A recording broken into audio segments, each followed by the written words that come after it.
আমাকে অনেকে জিজ্ঞেস করছে যে হুজুর আসলে কি 30 তারিখে আপনার একটা প্রোগ্রাম আছে এখানে? আমি বললাম হ্যাঁ আছে তো। তো আমাকে বলতেছে হুজুর এটা তো টিকটকারদের প্রোগ্রাম। তো আমি বলছি ভালো হয়েছে তো তাইলে, টিকটকার ভাইদের সাথে একটা সোশ্যাল গ্যাদারিং হবে, এটা তো আরো ভালো। সবার জন্য আমাদের বার্তা পৌঁছানো দরকার। টিকটকার ভাই বলেন, ইউটিউবার বলেন, সাংবাদিক বলেন, তারপর ব্যবসায়ী বলেন, রাজনীতিবিদ বলেন, সবার প্রতি আমাদের জন্য আমাদের পক্ষ থেকে বার্তা আছে না নাই? আমাদের কাজই হচ্ছে বার্তা দেয়া, বার্তা পৌঁছানো। তো টিকটকার বললেই এটা আবার খুব নেগেটিভ সেন্সে নেওয়ার সুযোগ নেই। এটা একটা সোশ্যাল মিডিয়া প্ল্যাটফর্ম। আসলে কোনো প্ল্যাটফর্মকে আমরা কিভাবে ইউজ করি, দ্যাট ইজ দ্য কোশ্চেন। যেমন ধরুন যে ছুরি, নাইফ, যেটা ছুরি, এই একই ছুরি দিয়ে একজন ডাক্তার মানুষের পেট কেটে অপারেশন করে মানুষকে বাঁচায়, আবার একই ছুরি দিয়ে ডাকাত মানুষকে হত্যা করে, ঠিক কিনা? একই ছুরি ইউজ করে ডাকাত মানুষ মারে, একই ছুরি ইউজ করে ডাক্তার পেট কেটে অপারেশন করে মানুষ বাঁচায়। সো ছুরির কোনো দোষ নাই, দোষ হচ্ছে এই ছুরির ইউজার যিনি ব্যবহার করছে। এরকম সব কিছুর ক্ষেত্রে একটা পিস্তল, যারা ডাকাত গুন্ডা বদমাশ এই পিস্তল দিয়ে মানুষ মারে, সন্ত্রাসী করে, আবার এই পিস্তল দিয়ে আইন শৃঙ্খলা বাহিনীর লোকেরা তারা মানুষের নিরাপত্তা নিশ্চিত করে। সো এই যে আর্মস, এই পিস্তল, এই ছুরি, এটার কোনো দোষ নেই, এটার কোনো হাত পাও নেই। তো এটা আমরা আসলে কিভাবে ইউজ করি, এইটা হচ্ছে কোশ্চেন। সো আমরা টিকটক কিভাবে ইউজ করি, দ্যাট ইজ দ্য কোশ্চেন। এবং বিশ্বাসীদের একটা গুণাবলী হচ্ছে ওয়াল্লাযীনা হুম আনিল লাগবি মুরিদুন। বিশ্বাসীরা তারা সবসময় অনর্থক কাজ থেকে বিরত থাকে। সবসময় যে জিনিসে মানুষের কল্যাণ, যে জিনিসে মানুষের উপকার, যে জিনিসে আমার দুনিয়ায় কল্যাণ, যে জিনিসে আমার আখিরাতে কল্যাণ, বিশ্বাসীরা শুধু ওইটাই করে। লাভ আছে যেখানে, বিশ্বাসী আছে সেখানে। তো শুধু দুনিয়ার লাভ থাকলেই চলবে না, আখিরাতে লাভ আছে কিনা সেটাও খুঁজতে হবে। সো প্রত্যেকটা জিনিসের একটা পজিটিভ নেগেটিভ দিক থাকে। আমরা যদি সোশ্যাল মিডিয়া প্ল্যাটফর্মসগুলো ইউজ করি, বা ধরুন যে টিকটক ইউজ করি, আমার কোনো টিকটক আইডি নাই, আবার টিকটকের ইস্যুটা রেজ করে আমি যেটা বোঝাতে চাচ্ছি যে সোশ্যাল মিডিয়া প্ল্যাটফর্মের আসলে কোনো দোষ নেই, দোষ হচ্ছে ইউজারের। প্রত্যেকটা জিনিসের একটা পজিটিভ দিক থাকে, একটা নেগেটিভ দিক থাকে। সো আপনি পজিটিভলি এটা ইউজ করতেছেন কিনা, দ্যাট ইজ দ্য কোশ্চেন। এবং সেটা অ্যাজ এ বিলিভার আমাদেরকে কিন্তু নিজের সাথে নিজের একটা বোঝাপড়া লাগবে যে আমি আসলে টিকটকে কি আপলোড দিচ্ছি, হোয়াট ইজ দ্য কন্টেন্ট। এই যে আমরা কন্টেন্ট ক্রিয়েটর বলতেছি, আমি একজন টিকটকার, আমি আসলে কি আপলোড দিচ্ছি, আমি একজন ইউটিউবার, আমি আসলে কি আপলোড দিচ্ছি, দ্যাট ইজ দ্য কোশ্চেন। কারণ একজন বিশ্বাসী সে বিশ্বাস করে মা ইয়ালফিযু মিন কাওলিন ইল্লা লাদাইহি রাকীবুন আতীদ। একজন বিশ্বাসী সে যাই বলে, যাই করে, এটা আল্লাহ তাআলা কিরামান কাতিবিন ফেরেশতার মাধ্যমে রেকর্ড করিয়ে রাখে। ওয়া কুল্লা শাইইন আহসাইনাহু ফি ইমামিন মুবিন। সূরা ইয়াসিন আল্লাহ তাআলা বলছেন ইমামুম মুবিন নামক ভিডিও রেকর্ডারের ভেতরে আমি সব রেখে দেব। সো আপনি টিকটকের ভিতরে কি করতেছেন এটা সেদিন দেখবেন। ইউটিউবের ভিতরে আপনি কি আপলোড দিলেন, অ্যাজ এ কন্টেন্ট ক্রিয়েটর কি কন্টেন্ট গেল আপনার, দ্যাট ইজ দ্য কোশ্চেন। শুধু ওখানেই না, এই সমাজেও কিন্তু সম্মানিত অসম্মানিত হওয়ার ব্যাপার আছে। আপনার কন্টেন্ট দেখে একজন মানুষ আপনার ব্যক্তিত্বকে জাজ করে, ঠিক কিনা? একজন মানুষ কেমন, পজিটিভ না নেগেটিভ, তার চলাফেরা, অ্যাটিটিউড, বিহেভিয়ার, এটা কেমন, এটা দেখার জন্য তার সোশ্যাল মিডিয়া হ্যান্ডেলসগুলো একটু তার ফেসবুকে ঘুরে আসলে, একটা ঢুমারলে, তার ইউটিউব অ্যাকাউন্টস থাকলে সেখানে গেলে, তার স্ন্যাপচ্যাট থাকলে, তার ইনস্টাগ্রাম থাকলে, তার টিকটক থাকলে, একটু ঘুরে আসলে আপনি বুঝবেন লোকটা কেমন। খুব সহজ কিন্তু। সো এখানে রিমাইন্ডার হচ্ছে পজিটিভ জিনিস যেন যায়। আমি ঢাকা ট্রিবিউন এবং ডেইলি স্টারের যে নিউজগুলো এগুলো দেখি, ইংলিশ নিউজ পেপার, আমি কিছুদিন আগে দেখলাম যে TikTok removed more than 2.6 million videos from Bangladeshi content. Bangladeshi content যে তৈরি করে, গত বছরের শেষের দিকে তারা 2.6 মিলিয়ন, দ্যাট মিনস 26 লক্ষেরও বেশি কন্টেন্ট ডাউন করেছে, রিমুভ করেছে। কারণ কি? Rubbish, absolutely rubbish content. কি কন্টেন্ট তারা তৈরি করছে এরা নিজেরাও জানে না।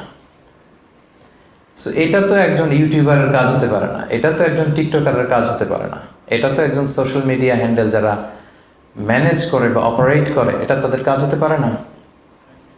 যে সমস্ত দেশের কন্টেন্ট ডাউন করা হয়েছে, এর মধ্যে বাংলাদেশ 7 নম্বরে, মানে এত পরিমাণে বাংলাদেশিদের কন্টেন্ট ডাউন করা হয়েছে। এটা হচ্ছে রাবিশ টাইপের কন্টেন্ট ছিল। সো দুনিয়াতেও কিন্তু বেইজ্জতি আছে না নাই, এটা খেয়াল করবেন। আমি বলছি না যে টিকটকার ভাই যারা আছেন এখানে আপনারা আজে বাজে কন্টেন্ট দেন, এটা আমি বলছি না। অনেকে তো ভালো কন্টেন্ট দেন, আমি সেটাই বলছি আপনাকে। নিজের সাথে একটা নিজের বোঝাপড়া করেন যে আমি যে টিকটকে যে ভিডিওটা আপলোড দিলাম এটা আমার আখিরাতে কতটুকু কাজে লাগবে। এই টিকটকের কন্টেন্টগুলো নিয়ে আপনি কিয়ামতের দিন দাঁড়াবেন, ইউটিউবের ভিডিওসগুলো নিয়ে আপনি কিয়ামতের দিন আল্লাহর সামনে দাঁড়াবেন, এবং আপনার কাছে একটা ডিজিটাল আপনার এন্ড্রোস করা একটা আমলনামা দেয়া হবে, এবং দেখে আপনি বলবেন মা লি হাযাল কিতাবি লা ইউগাদিরু সাগীরাতান ওয়ালা কাবীরাতান ইল্লা আহসাহা। এটা কেমন আমলনামা, ছোট খাটো, ওই যে টিকটক করছিলাম, ওই যে ইউটিউব ভিডিও বানাইছিলাম, ওই যে একজনের একটা গালি মারছিলাম ফেসবুকে কমেন্ট বক্সে ঢুইকা, এখন তো স্বাধীন, নিরঙ্কুশ স্বাধীনতা, ঢুকে যাকে ইচ্ছা প্রাইম মিনিস্টারকে গালি দেওয়া যায়, যাকে মনে চায় দেদা আসছে গালি দিচ্ছে, যেহেতু সামনে নাই। সো আপনি যেখানে যে কমেন্টস বসিয়েছেন, যেখানে যে টেক্সট করেছিলেন, যেখানে যেটা বলেছেন, যত কন্টেন্ট আপনি ক্রিয়েট করেছেন, এগুলো সব আপনার আমল নামায় সেদিন তুলে দিবে কে? আওয়াজ করে বলেন, তুলে দিবে কে? সো কিয়ামতের কঠিন ময়দানে আপনি কি কন্টেন্ট নিয়ে দাঁড়াচ্ছেন এটা একটু খেয়াল করবেন। এই দুনিয়ার জীবনটা এটা একটা ধোঁকা, এটা একটা মায়াজাল, এটা একটা মরীচিকা। এই রং ধরা যৌবন জং ধরে শেষ হতে বেশি সময় লাগবে না, খুব অল্প সময়। এই যে ইয়াং যারা আছেন, কি ড্যাশিং চেহারা, নাদুস নদুস চকচকে, হ্যাঁ, কি সুন্দর কুচকুচে কালো চুল, থাকবে না এটা একদিন। সো দুনিয়ার এই সামান্য ভোগের সামগ্রীর জন্য আমরা টিকটকে, আমরা ইউটিউবে, আমরা সোশ্যাল মিডিয়া হ্যান্ডেলসগুলোতে যেন কোনো অশোভনীয়, কোনো অশ্লীল, কোনো আজে বাজে কন্টেন্ট যেন আপলোড না দিই। This is my first and foremost reminder tonight. আজকের এই সুন্দর সন্ধ্যায় প্রথমেই যারা আপনারা এগুলো ইউজ করেন, যারা আপলোড করেন, যারা কন্টেন্ট ক্রিয়েটর, আপনারা ভালো কিছু কন্টেন্ট আপনারা ডেভেলপ করবেন। আপনারা এন্টারটেইনমেন্ট করতে চান, okay fine, good and fine, হালাল এন্টারটেনমেন্ট আপনি আপলোড করবেন। আপনি ভাববেন কিভাবে একটা হালাল এন্টারটেনমেন্টকে প্রমোট করা যায়, কিভাবে একটা ইসলামের কথাকে সুন্দরভাবে তুলে ধরা যায়, কিভাবে শিক্ষণীয়, এডুকেশনাল, শিক্ষণীয়, মোটিভেশনাল, সোশ্যাল, যেটা মানুষের উপকার করবে, এরকম কন্টেন্ট কিভাবে দেয়া যায়। সবসময় এটা খেয়াল রাখতে হবে যে আমি যা করি এটা কিন্তু রেকর্ড হয়ে যায়, এবং কিয়ামতের ময়দানে সেটা নিয়েই কিন্তু আল্লাহ তাআলার সামনে দাঁড়াতে হবে, এবং আমার এই শক্তি, সামর্থ্য, আমার এই যৌবন, আমার এই ক্ষমতা, দাপট কিছুই থাকবে না। 1 সেকেন্ডও লাগে না এটা আল্লাহ থামিয়ে দিতে, ঠিক না? সেটা আমাদের খেয়াল করতে হবে, যে কোনো মুহূর্তে চলে যেতে পারে। এই যে আমি আলোচনা করছি, এখন আমি মৃত্যুর কোলে ঢলে পড়তে পারি না? কথা বলেন না কেন? পারি না? পারি। আপনারা ফিরোজ শাহী একজন বিখ্যাত মরমী গায়ক ছিল বাংলাদেশের, নাম শুনছেন? ওনার একটা বিখ্যাত গান আছে, 1 সেকেন্ডের নাই ভরসা, ভঙ্গ হইবে রং তামাশা, চক্ষু মুদিলে হায়রে দম ফুরাইলে। শুনছেন না এটা আপনারা? এই ফিরোজ শাহী 1995 সালে শিল্পকলা একাডেমিতে এই গানটাই গাচ্ছিল যে 1 সেকেন্ডের নাই ভরসা, ভঙ্গ হবে রং তামাশা, চক্ষু মুদিলে হায়রে দম ফুরাইলে। তো শিল্পকলা একাডেমির স্টেজে এরকম হাজার হাজার শ্রোতা অডিয়েন্স, স্টেজে উনি গানটা গাইতে গাইতেই ঢলে পড়লেন মৃত্যুর কোলে। এই গানটা গাইতে গাইতে উনি মৃত্যুর কোলে ঢলে পড়েছিলেন যে চক্ষু মুদিলে হায়রে দম ফুরাইলে, ওইখানে ওনার দম ফুরাই গেছে। সো কে কখন আমরা চলে যাব সম্মানিত ভাইয়ের, আমরা এটা জানি না, এবং সেটা হচ্ছে ধ্রুব সত্য যে আল্লাহর সুপ্রিম কোর্টের কাঠগড়ায় আমাদেরকে দাঁড়াতে হবে। কি টিকটক বানালাম, কি ইউটিউব বানালাম, কি কমেন্টস করলাম, কি বক্তব্য দিলাম, কাদের সাথে মিশলাম, আমার অ্যাক্টিভিটি কি ছিল, আল্লাহর সুপ্রিম কোর্টের কাঠগড়ায় পাই টু পাই কিন্তু হিসাব দিতে হবে, সব হিসাব দিতে হবে।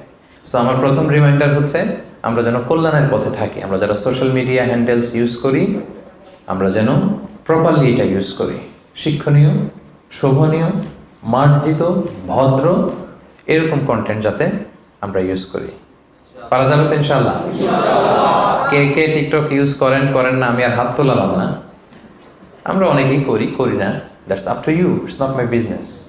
বাট এই রিমাইন্ডারটা দেওয়া এটা আমার রেসপন্সিবিলিটির মধ্যে পড়ে, এই জন্য এই বার্তাটা দিলাম। সম্মানিত ভাইয়ের, আজকেই একটু নিজের সাথে বোঝাপড়া করেন যে আমার কি কন্টেন্টগুলো কেমন, শিক্ষণীয়, শোভনীয়, শ্লীল, ভালো, মার্জিত, ভদ্র যদি হয় ফাইন। আর যদি এরকম কন্টেন্ট আমাদের না থাকে সোশ্যাল মিডিয়া হ্যান্ডেলসগুলোতে, একটু যেন নিজের সাথে বোঝাপড়া করি, একটু বোঝাপড়া কর নিজের কাজের জন্য, যেন আমরা আল্লাহর কাছে লজ্জিত হই। আমরা সবাই পাপী, কুল্লুকুম খাত্তাউন ওয়া খায়রুল খাত্তাইনা আত-তাওয়াবুন। সবাই পাপী, আর পাপীদের মধ্যে সবচেয়ে ভালো পাপী যে পাপ করার পরেই কি করে? তওবা করে। চোখের পানি ছেড়ে যেন আমরা আমাদের পাপের জন্য ক্ষমা চাই। এবং চোখের পানি এটা এত পাওয়ারফুল, আপনি যখন চোখের পানি ছেড়ে আল্লাহর কাছে ক্ষমা চাইবেন, আপনার চোখের পানি চোখ বেয়ে, নাকের ডগা বেয়ে নিচে নামার আগেই আল্লাহ আপনার জীবনের সব গুনাহ মাফ করে দিবে।